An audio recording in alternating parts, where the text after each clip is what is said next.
सभी दोस्तों से नमस्ते। हमारे कुसुम लोकगीत चैनल पे आप लोगों का स्वागत है।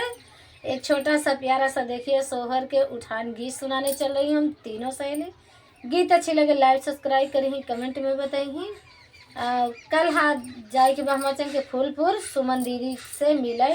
कल सुमन दीदी के बच्चा के बर्थडे है, शायद उनके देवरानियों के बा कि या जेठानी की नहीं जाने। कल 2 जने के बर्थडे बा वहीं जगह। अब बस उसी के माध्यम से उनके उठान गीत सुनाने चल रहे हैं। गीत अच्छे लगे लाइक सब्सक्राइब करिए, कमेंट में बताइए गीत कैसे लगी। आइए गीत के सुनाती हूँ। चंदा बसे आकाश बबुलवा खेलन के मांगे गेंद।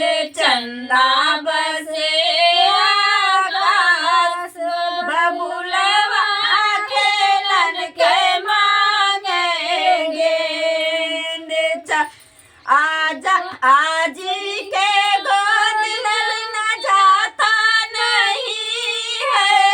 आजी का गोद ललना जाता नहीं है। आजा राजा बसे परदेस बबुलवा खेलन के मांगे गेंद। आजा बसे परदेस बबुलवा खेलन के मांगे गेंद। चंदा बसे आकाश बबुलवा खेलन के मांगे गेंद। चंदा बसे आकाश बबुलवा खेलन के मांगे गेंद। मम्मी के गोद लाल जाता नहीं है। मम्मी के गोद लाल जाता नहीं है।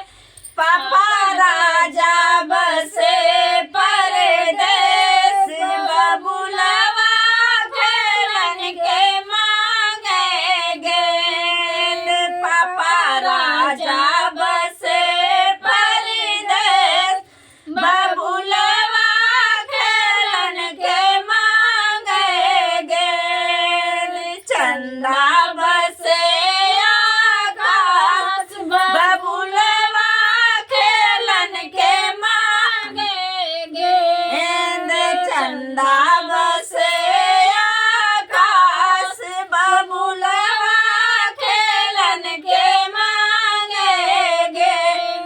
चाची के गोद लाल जाता नहीं है। चाची के गोद लाल जाता नहीं है। चाचा राजा बसे परदेस बबुलवा खेलन के मांगे गेंद।